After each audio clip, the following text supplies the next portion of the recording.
What would your younger self say about how your family turned out?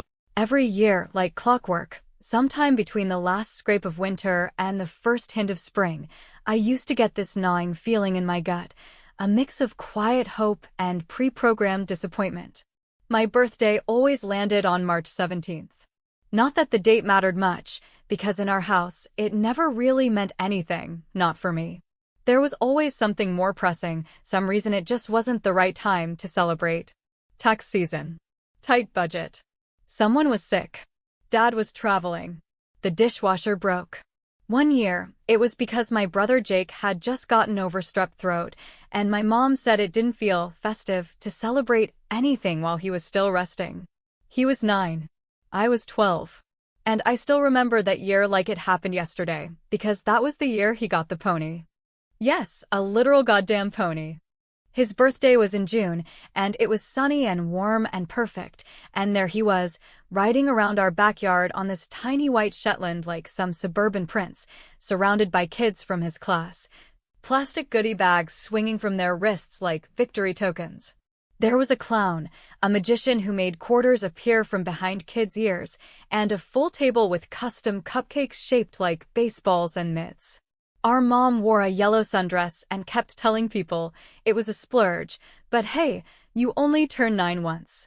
I stood at the kitchen window, watching from inside, holding a paper plate with leftover spaghetti and meatballs because they'd ordered pizza for the kids, but we didn't plan for enough, sweetie. That moment, 12 years old, watching my younger brother be celebrated like a king while I stood in my own house like an intruder, I think that's when the shift happened. Not a dramatic one. Not the kind where you throw a tantrum or yell or cry. No, something quieter. Something slower. A closing off. A private retreat into the kind of space you build when you realize love in your house comes with a currency and you're bankrupt. You'd think maybe it was just that one year, a fluke, but it wasn't. My birthdays were always the same. An afterthought. A quick hug in the morning, maybe a card on the kitchen counter with a $5 bill inside if someone remembered.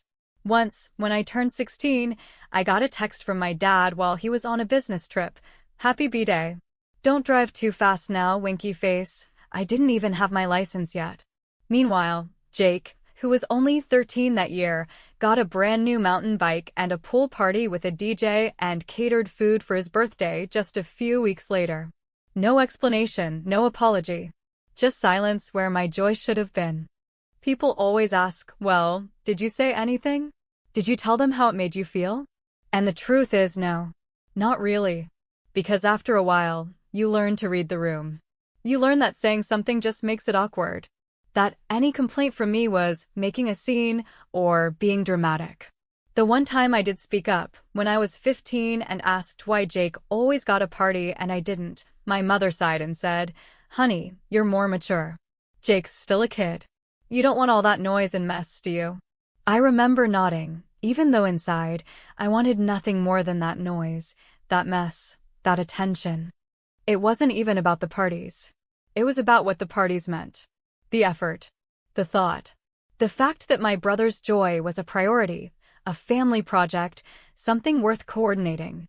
Mine was a logistical inconvenience. As the years passed, I became predictable. I never asked for anything.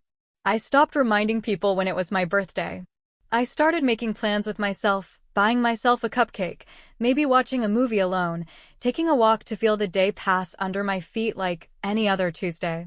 And honestly, at some point, I started believing I didn't deserve more. That maybe I was too quiet, too mature, too practical. That the magic wasn't for girls like me. But here's the thing about years of quiet disappointment. It hardens you in places no one can see. It doesn't make you cold, not exactly, but it makes you precise. You start watching people closely, measuring them by how they treat you when no one's watching. And I started to see the truth about my family. My brother was the favored one. He could do no wrong. Got into trouble? Boys will be boys. Slacked off in school? He's just not academic. Broke my mom's favorite vase and blamed me? He wouldn't lie about something like that. He had this uncanny ability to redirect reality around himself, and they let him. They enabled it. And I stopped trying to explain, because explanations fall flat when people are already committed to their version of you. By the time I turned 17, I had made a quiet promise to myself, not out of spite, not even out of bitterness, but out of survival. I promised that I would never again ask for recognition, permission, or affection from anyone who had to be reminded of my worth. I wouldn't beg for a seat at a table I helped build. I wouldn't fake surprise when someone finally remembered. I wouldn't stand in the kitchen window and watch someone else live my joy. That year, I didn't tell anyone it was my birthday. I went to school, took a test, came home, and did my homework. No cake. No dinner. No card. And I didn't cry. Not a tear. I sat on my bed, put on my headphones, and made a playlist called Someday. Every song on that list felt like a quiet vow to myself that this life, this story where I was always the second thought, was not the one I was going to keep living. I didn't know how or when, but I knew one day I'd rewrite it. Without them. Without asking. Without waiting for permission. And when I did, it wouldn't be with a scream. It would be with silence. A loud, echoing silence they wouldn't be able to ignore. And that was the beginning. Not of a plan, not yet, but of a shift. A slow, deliberate distancing. Like someone tiptoeing out of a room they were never truly invited into. It's a strange thing, realizing you've become invisible in your own life, like walking through a party you weren't invited to, except the party is your family, and the invitation was never even printed in your name. For a long time, I thought maybe the problem was me. Maybe I was too quiet, too self-contained, too emotionally neat and tidy for a family that only knew how to respond to chaos and noise. My brother Jake brought both of those things in spades, and it seemed like no matter what he did or didn't do, there was always a circle of attention orbiting around him, fueled by either pride or concern. That attention was constant, almost ritualistic, as though the simple fact of his existence required weekly celebration or intervention. Meanwhile, I learned to keep things to myself. When I was sad, I wrote about it. When I was angry, I cleaned my room. When I wanted someone to notice me, I told myself not to be pathetic. By the time I hit my 20s, I was so practiced in self-sufficiency that even the idea of asking for anything felt like a betrayal of my own design. I graduated from college without fanfare. No banner on the front lawn. No celebratory dinner. Jake didn't come to the ceremony because he had a thing that night, and my parents were late, stuck in traffic they could have avoided if they'd cared to leave a bit earlier. I stood outside the auditorium, watching other families hug and cry and pose for pictures with shiny balloons and bouquets, and I clutched the tiny CVS frame I had bought for my diploma, still in the bag, because no one else thought to bring one. Eventually, I stopped waiting for moments to feel special. I got a job, paid my own rent, figured out how to stretch $50 across a week of groceries, and still, I didn't complain. Not to anyone. Especially not to them. Because what would be the point? My parents always had the same tired reasoning, the same guilt-laced justification that never really landed. You were always so mature. We thought you didn't need all that, or we figured you'd tell us if you wanted something. But what they never seemed to grasp was that after a certain number of ignored birthdays, missed milestones, and silent car rides, asking for something starts to feel like begging. And I refused to beg. Jake, on the other hand, coasted through life like it owed him smooth roads. He wrecked his first car at 19, drunk, no license suspension, no real punishment, just a quiet, we all make mistakes, chat over steak dinner, paid for by dad. He dropped out of college 2 years later, but still got a job at my father's company, where he came and went as he pleased, dressed like a walking hangover, and somehow still got promoted. Meanwhile, I was commuting 2 hours a day to a job that barely covered my bills, eating hard-boiled eggs for dinner, and working overtime to be considered reliable. One particular year sticks with me more than most. I had just turned 35. My birthday fell on a Wednesday, and I didn't mention it to anyone at work because, frankly, I was tired of the forced smiles and sad little break-room cupcakes that people offer out of obligation. I spent the day answering emails, fixing spreadsheets, and eating a salad that tasted like paper, and when I got home, there was a small Amazon box on the floor of my apartment. For a moment, I felt a flutter. Maybe someone remembered. Maybe my mom sent me something. Maybe Jake sent a dumb mug or a card. But it was just a package I had ordered myself, a replacement water filter for my sink. I laughed. Not the warm kind of laugh either, the kind that leaks out when something breaks inside you, but you're too tired to cry. I sat on the floor of my tiny kitchen, holding that stupid filter, and looked around at my apartment, the mismatched furniture, the dying fern in the window, the silence, and I felt like a ghost. Not dead. Not angry. Just unseen. That same weekend, my brother turned 31. My parents threw him a party on the rooftop of some trendy downtown venue with string lights, signature cocktails, and a live jazz band.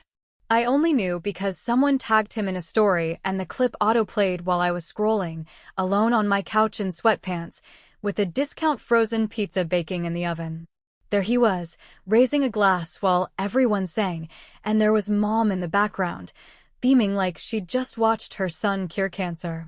The caption said, "Happy birthday to the legend himself, Jake." I didn't like the post. I didn't leave a comment. I closed the app and, without even thinking, went through my social media and unfollowed every single one of them. Mom, Dad, Jake, even his girlfriend, even their dog. I didn't announce it. I didn't text to explain. I just did it. Quietly.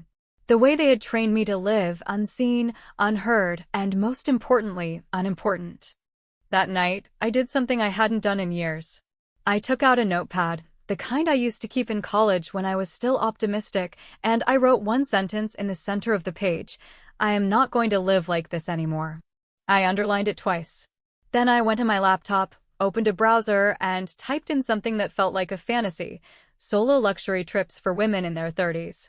And I fell down a rabbit hole: Tokyo, Paris, Iceland, Morocco. Suddenly, the world didn't feel so far away. Suddenly, I wasn't just a forgotten daughter. I was a woman with a passport. A woman with PTO saved up. A woman who could book a flight without asking for permission. I didn't tell anyone.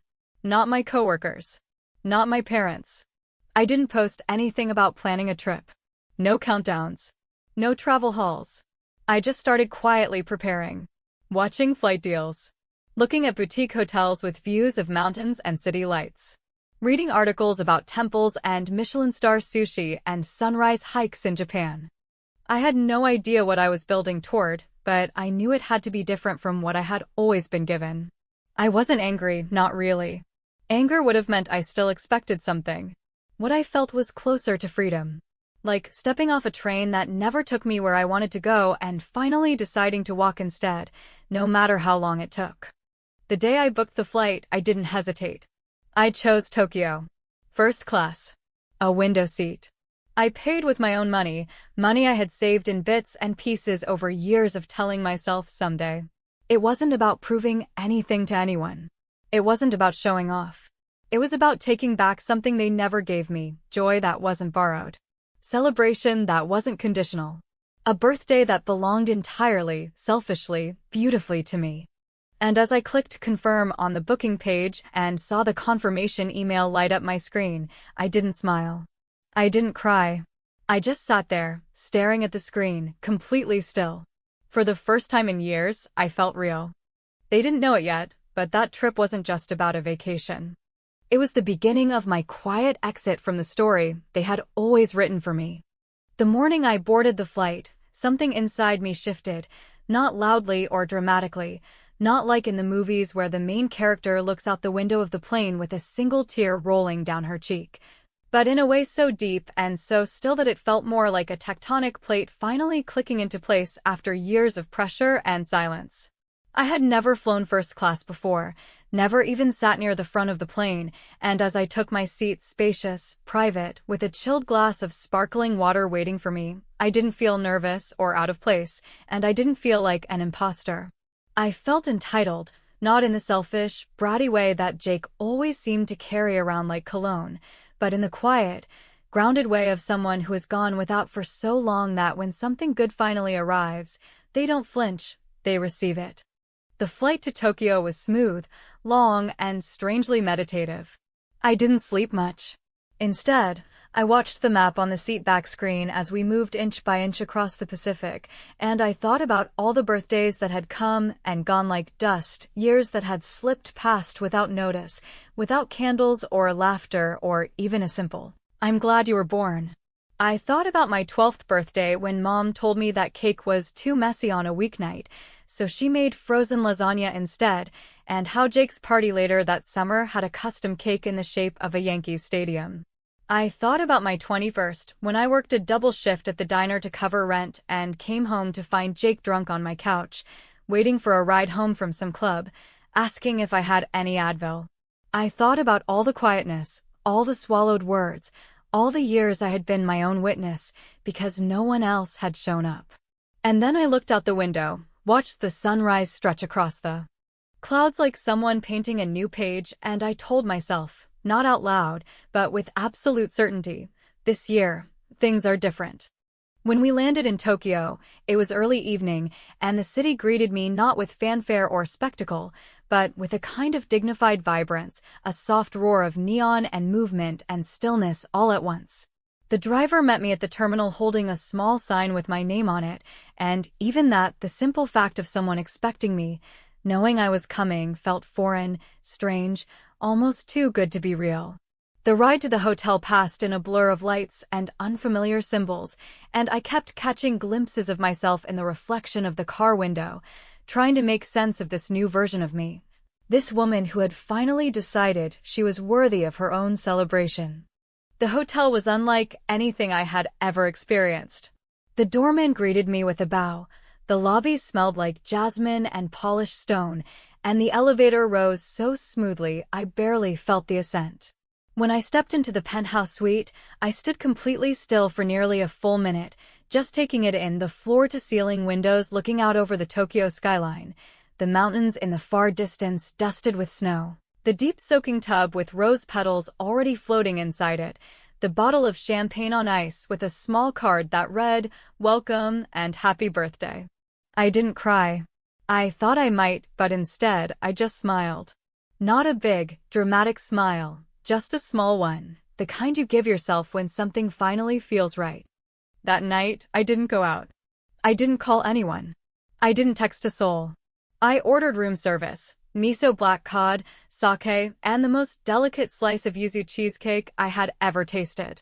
I ate it on the balcony, barefoot in a robe, the city buzzing below me like a secret I had finally been let in on, and I felt something I hadn't felt in years, not happiness, exactly, but wholeness. Like I had finally stopped waiting for someone else to hand me a moment and had taken it for myself, without apology, without shame. After dinner, I poured a second glass of sake, sat back in the oversized lounge chair by the window, and opened Instagram. I hadn't posted anything in weeks, maybe months, and the last few photos on my profile were so plain, so careful, they didn't even feel like me anymore. But this time, I didn't think twice. I snapped a photo of the view, the glittering sprawl of Tokyo at night, the perfect curve of the skyline, the soft reflection of city lights on the windowpane, and typed a single caption, 37. Finally feels like mine. I posted it, locked my phone, and didn't look at it again for the rest of the night. The next morning, I woke up to a cascade of notifications, not hundreds, but enough. Old coworkers, old classmates, acquaintances I hadn't spoken to in years suddenly commenting things like, "Wow," and "living the dream." But more importantly, I had missed calls, one from Mom, one from Jake, even one from Dad, who never called anyone unless there was a crisis or a bill to be paid. My heart didn't race. My stomach didn't drop. I just stared at the screen and thought, of course.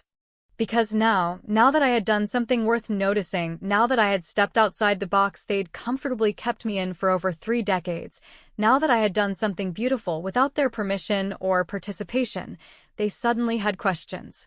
Now they were interested. Now they cared. But not because they missed me, not because they loved me. No, because I had shifted the story. Because I had disrupted the balance. I didn't call them back. I didn't reply.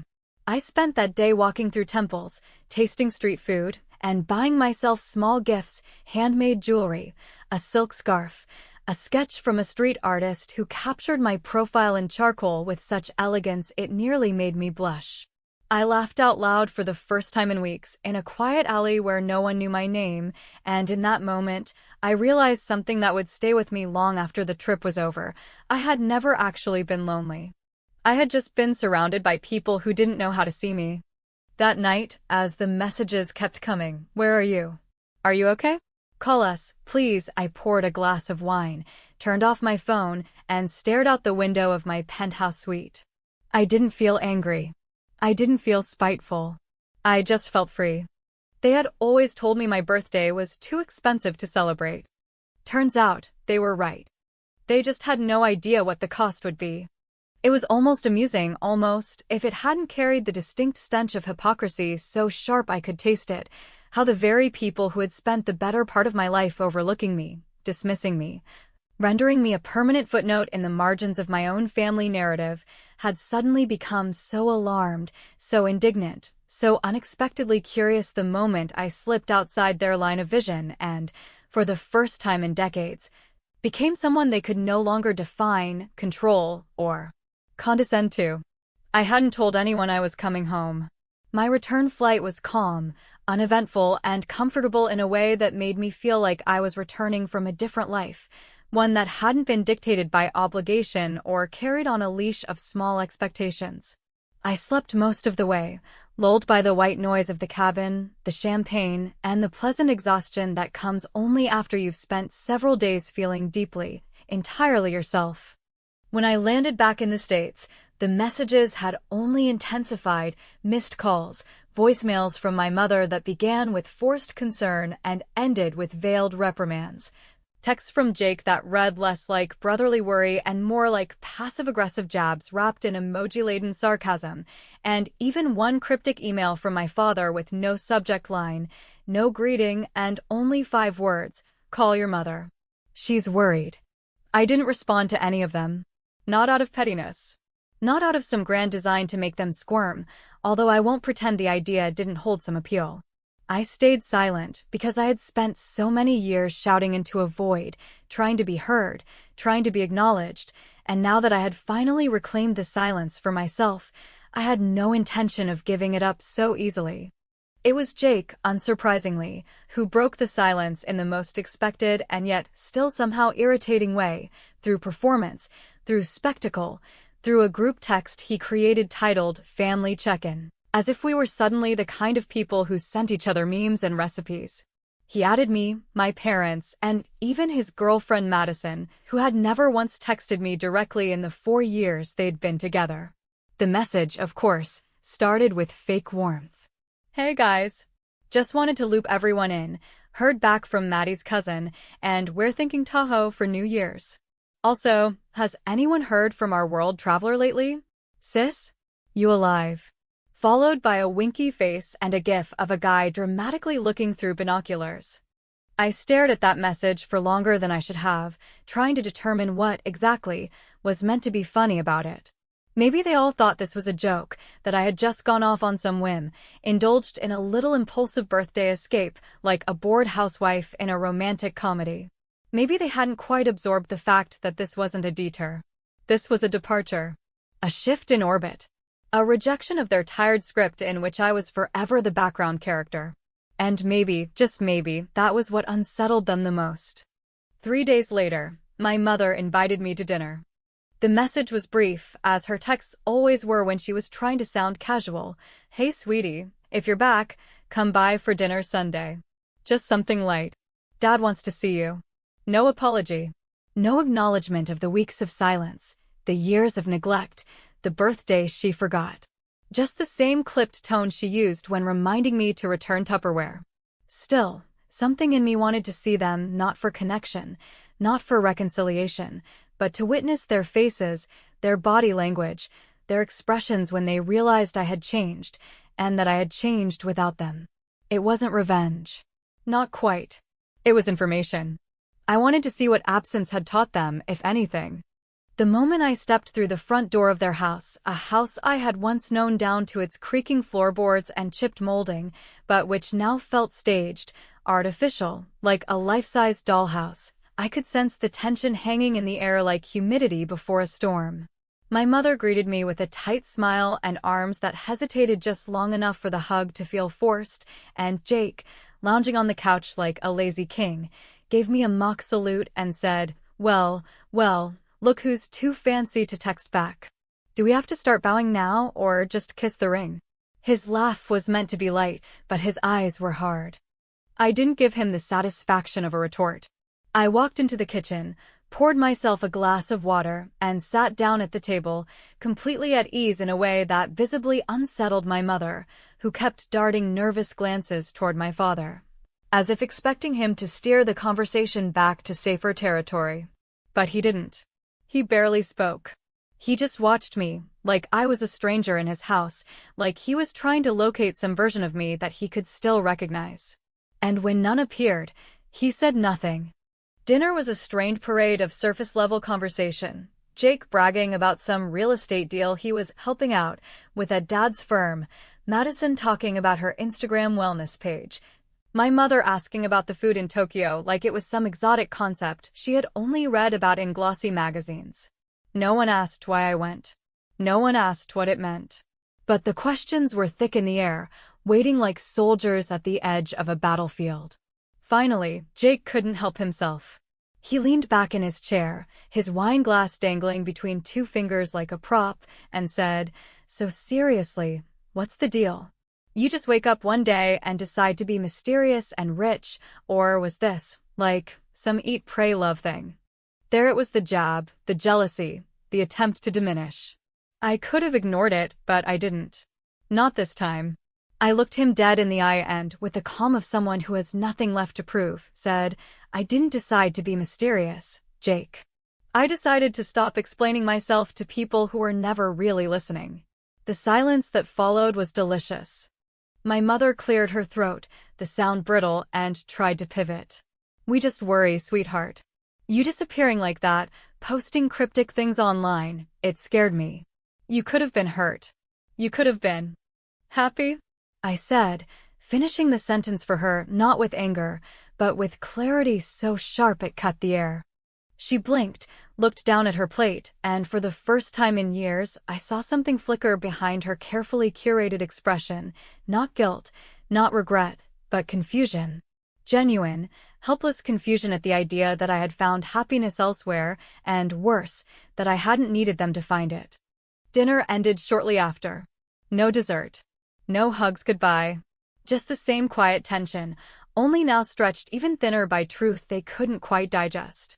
As I walked out to my car, Jake followed me, his voice low, almost accusing. "So what now? You're too good for us."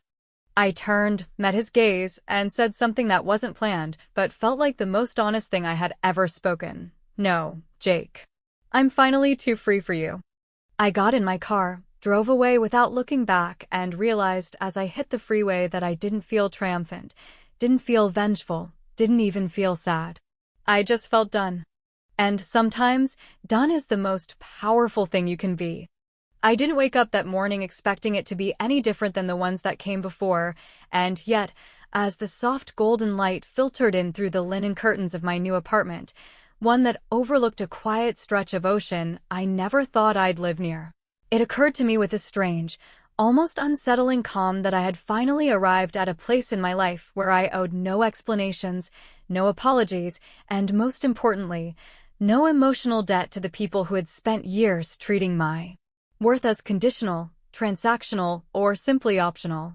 There was no knock at the door, no phone call from my mother asking if I'd be coming by this year, no text from Jake with some backhanded emoji-laced birthday joke, and not even a hollow voicemail from my father's work phone awkwardly murmuring, "Hope you're doing well," before cutting off without a goodbye. There was nothing, and the silence was not painful. It was glorious, deliberate, and for once, entirely my own. The weeks that followed that dinner had unfolded like peeling old wallpaper from a wall that had long since begun to crack beneath the surface. Every layer that came off revealed more truth, more rot, more of the hidden damage I had spent a lifetime ignoring, rationalizing, or simply tolerating. I hadn't planned to vanish from their lives completely, not at first. At the time, I'd believed some boundary could be drawn, some line in the sand between indifference and estrangement, where we could all exist without harm, without resentment. But what I quickly learned, through their silence, their defensiveness, and their thinly disguised disdain for my independence, was that the only relationship they had ever been interested in maintaining was the one in which I remained small, quiet, and useful. I had always suspected that my absence would go unnoticed for a while, and I was right. But what surprised me, what truly took me off guard, was not how long it took for them to follow up after that dinner, but the kind of attention I received when they finally did. It wasn't curiosity. It wasn't concern. It was scrutiny. Accusation. My mother sent an email 3 days after our awkward dinner with the subject line, "Are you okay?" But the body of the message contained less worry than it did passive-aggressive barbs about how hurtful it was to be shut out by your only daughter, and how everyone processes things differently, but family is still family. It was such a calculated mix of guilt and gaslighting that I almost laughed, because I saw it now for what it was: not a mother's pain, but a woman's ego, bruised because the daughter she'd long dismissed had finally dared to disappear without permission. I never replied. Not because I was cruel. Not because I wanted her to suffer. But because I had spent so many years responding to things that should never have been said in the first place, and I had no more energy for polite corrections, for delicate explanations that would only be twisted, diminished, or thrown back at me in some future argument. Instead, I wrote a letter, not to her, not to Jake, not even to my father. I wrote it for myself. I folded it neatly, tucked it into an envelope, and placed it in the back of my closet behind an old jewelry box, not for safekeeping, but as a quiet ritual of closure. In that letter, I thanked them. Genuinely. I thanked them for teaching me that not all love is unconditional, that not all parents know how to give what they never received, and that not all siblings are meant to be friends. I thank them for forcing me to grow strong in solitude, for showing me the contours of neglect so intimately that when I finally encountered real joy, I would recognize it instantly by its contrast.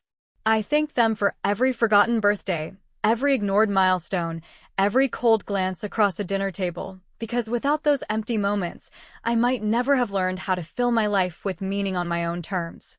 And then I ended the letter with a truth so clear, so final, that I felt something inside me exhale as I wrote it. I don't hate you. I just no longer need you. It wasn't vindictive. It wasn't even dramatic. It was simply accurate. That year, for the first time in my adult life, I celebrated my birthday without flinching, without hoping someone would remember, without counting who had reached out and who hadn't. I didn't throw a party. I didn't post photos. I didn't seek applause. I took a boat to Santorini with 3 friends who had become family, not through blood or obligation, but through years of mutual care, consistency, and honest presence. We drank wine as the sun fell behind the cliffs, and someone handed me a small cake, not because I had dropped hints or looked sad, but because they had remembered, because they wanted to, because it mattered to them. I watched the candles flicker in the soft ocean wind, and I didn't make a wish. For once, I didn't need to. Later that night, as the others danced on the deck and music floated across the water, I stepped aside, opened my phone not to scroll, but to glance briefly at the group chat that had long gone silent. It was still there, stale and untouched, like a room no one visited anymore. I stared at it for a long moment, considered deleting it, and then simply closed the app and tucked the phone back in my bag. There was nothing left to say. Back at home, weeks later, I heard through a distant cousin that Jake had been venting about me at a family gathering, complaining that I had changed, that I thought I was better than everyone, that I had cut people off for no reason. It didn't bother me. In fact, it comforted me, because it meant he hadn't understood. And people who refuse to understand you will always rewrite your story in a way that lets them stay innocent. Let them. Let them cling to their version. Let them sit in the house I walked away from, whispering explanations for why I no longer call, no longer show up, no longer try. Let them speculate. Let them misremember. Let them miss me in the only way they know how, quietly, angrily, and too late. Because the truth is, I don't need them to understand what I did, why I did it, or what it meant. I just need them to feel its absence. And from what I've seen, they do. They said my birthday was too expensive. So I left. And now, they can't afford me.